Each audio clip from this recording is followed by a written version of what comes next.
And then Amazon on the same day took away its web services. So there was not even a website. And that moment I was like, okay, we don't live in a republic anymore.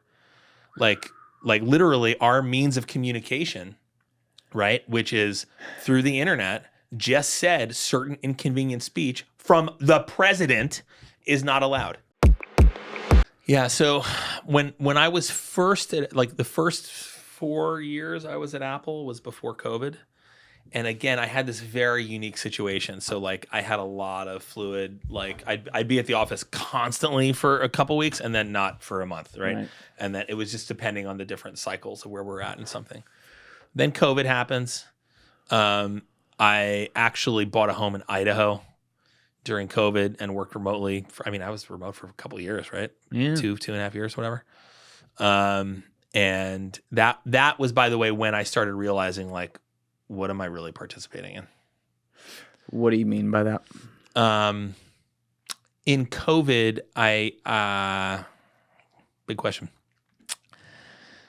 During COVID, we saw a lot of internet censorship and sort of government and tech coming together. And I became acutely concerned about where the world was heading.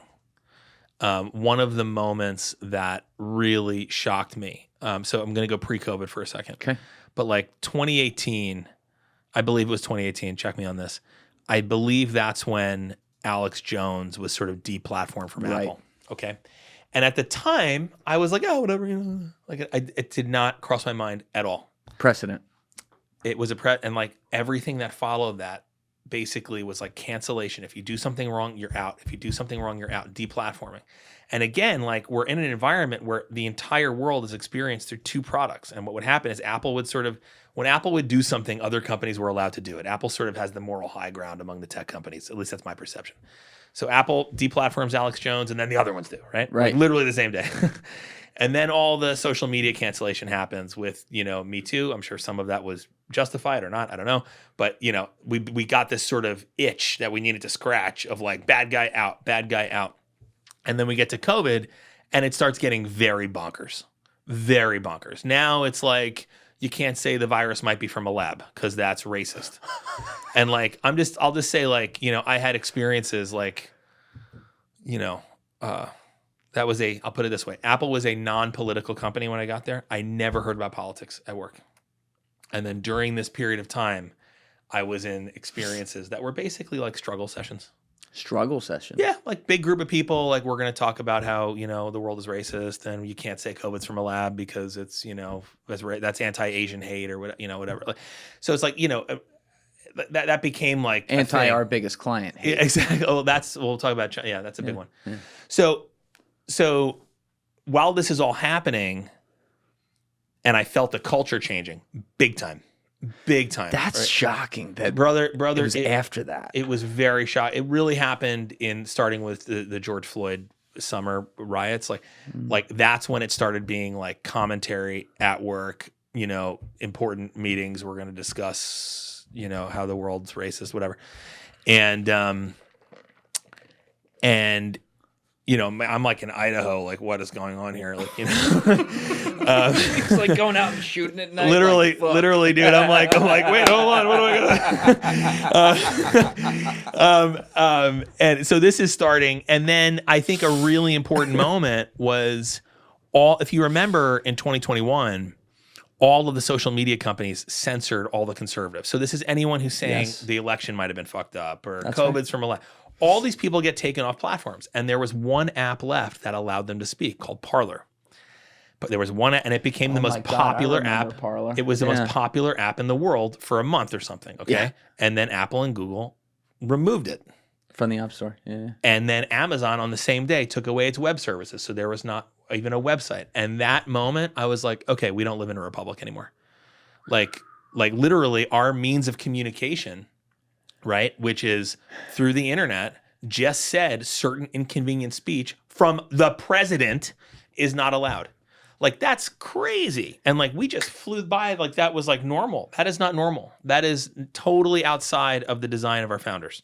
Did you have any meetings like, I don't know, in the closet with other senior-ish people at Apple who were harboring your same beliefs that like later, yes. Later, after, yes. More recently, people would be like, "Oh my goodness, can you believe we're like," you know what I mean? Like, yes. So after, I would say like the breaking points where I started seeing like the culture shift back, because it got to the point. I remember wearing an American flag to work one day and getting an evil eye from like everybody. Come on. Yeah, just a shirt. Normal. I mean, like Costco shirt, bro. Like just American flag. And then people were like, "You fucking fascist," you know. I was like, oh, God. You fascist. You know, whatever. They did for wearing a flag. Meanwhile, I'm like, got my CCW.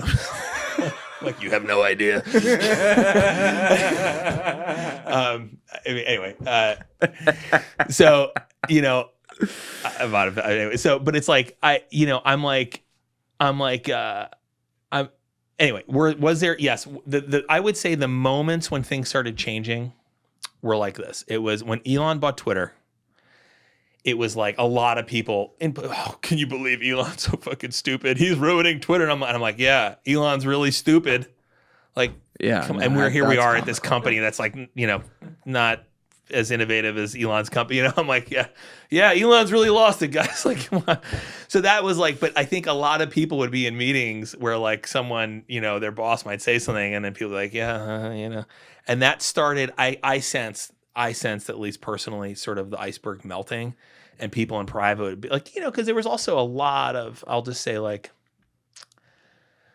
you know, I'll put it this way. The ideas you might have about big tech companies and like, you know, rules about hiring different races are like basically true. It's like, basically in practice true.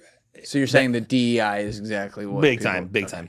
But it's like, you know, it's like not written, but it's like there are times where like someone senior might say like, I can't email you this, but I'm going to tell you we cannot hire X, Y, or Z for, you know, because they're big time. Wow. Yeah.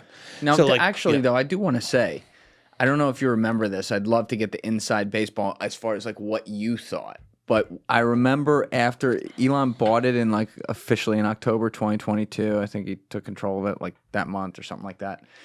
And then a few months later, there was all that controversy with people being pressured to pull advertisers and all that. Yes. And there was this threat, this idea like, oh, Apple's going to pull and all their stuff and pull it from the App Store. And then Tim Cook invited him to Apple and said, no, we're good.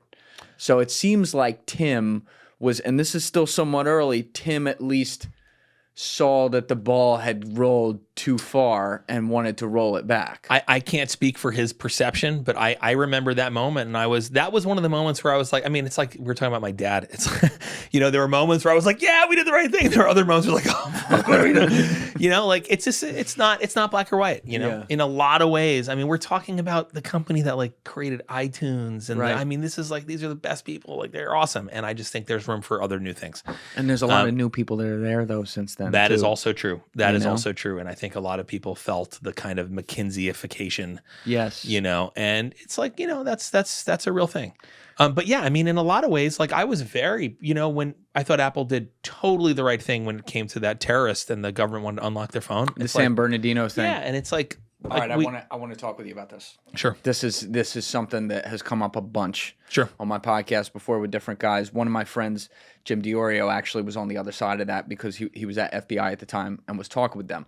And I get it. They have a job to do, and it's like try to stop the next one, protect American lives, whatever. And then there's good people like Jim who are going to use that for the right reasons, but now you're giving access to maybe the bad guy in the corner who can now use that precedent for bad reasons. And I have mostly come down on the side of what Tim Cook did there because he was looking at it like, this really sucks. I wish we could give that to him, but if we do that, what's next after this? So it sounds like you kind of had the same opinion. I do, and I just want to say I have that opinion because of my great respect for people in law enforcement who maintain our constitutional rights. So my allegiance is to the rights that they're protecting, and I'm very grateful that they're putting themselves at risk to protect our rights. So my position is not like, hey, screw you. You know, I don't feel that way. What I feel like is, wow, what a really, really difficult situation, and we end up we create the risk of destroying what we're protecting if we do this. And for me, the solution here is like, go back to the founders, because they went through this stuff. They went like, none of this is new. Yep. You know, the technology is different, but the issues are the same.